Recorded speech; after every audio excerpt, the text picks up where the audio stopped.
እፎይታዎች ነን። በርካቶች ሽቶን በቤት ውስጥ እያመረቱና እያከፋፈሉ መልቲ ሚሊዮነር ሆነዋል። ሽቶ ማምረት እንደምታስቡት ከባድ ነገር አይደለም። 2 ኬሚካል ብቻ ማቀላቀል ነው። ከዛ ውጭ ደግሞ የሚያስፈልጉ ፍሌቨሮችንና ኢታኖሉን እንዴት ማምረት እንዳለባችሁ ስልጠናውን እፎይታ ያመቻችላችኋል። 20 ጊዜ ኮፕሊንግ ፎሎ እና ሼር አድርጉ። 30 ጊዜም ኮፕሊንግ ብታደርጉ በነፃ ለ5 ሰዎች ስልጠና እንሰጣለን። ከዚህ በተጨማሪ ሌሎችንም የሙያ ስልጠናዎችን መውሰድ የምትፈልጉ ሰዎች የሻማ፣ የጧፍ፣ የሻምፖ፣ የኮንዲሽነር፣ የፈሳሽ ሳሙና፣ የደረቅ ሳሙና፣ ሌሎችን በርካታ ማንኛውንም አይነት ስልጠናዎች ስትፈልጉ እፎይታን ኮንታክት አድርጉ።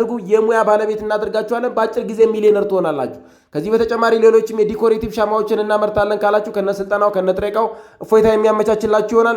ፎሎ ማድረጋችሁን ግን አትርሱ። በየቀኑ መቼ እንደሚጠቅማችሁ አታውቁም። ከመንግስት ጋር ደሞዝ ይጨመርልን አይጨመርልን ብላችሁ ከምትከራከሩ በወር ከ60 እስከ 70 ሺህ ብር ድረስ የተጣራ ትርፍ የሚያስገኙ በቤታችሁ ውስጥ ተከራይታችሁ በምትሰሩት ቤት ውስጥ ሰርታችሁ እያከፋፈላችሁ ከፍተኛ ትርፍ የምታገኙበትን ሳይድ ቢዝነስ ብትጀምሩ እንደ እፎይታ ካምፓኒ እንመክራችኋለን። መንግስት ከየትም አምጦ ሊጨምር ስለማይችል ማለት ነው። ስለዚህ እናንተ እነዚህን አዋጭ ቢዝነሶች መጀመር የምትፈልጉ ከሆነ ፎሎ አድርጉ፣ 20 ጊዜ ኮፕሊንግ አድርጉ፣ ሼር አድርጉ።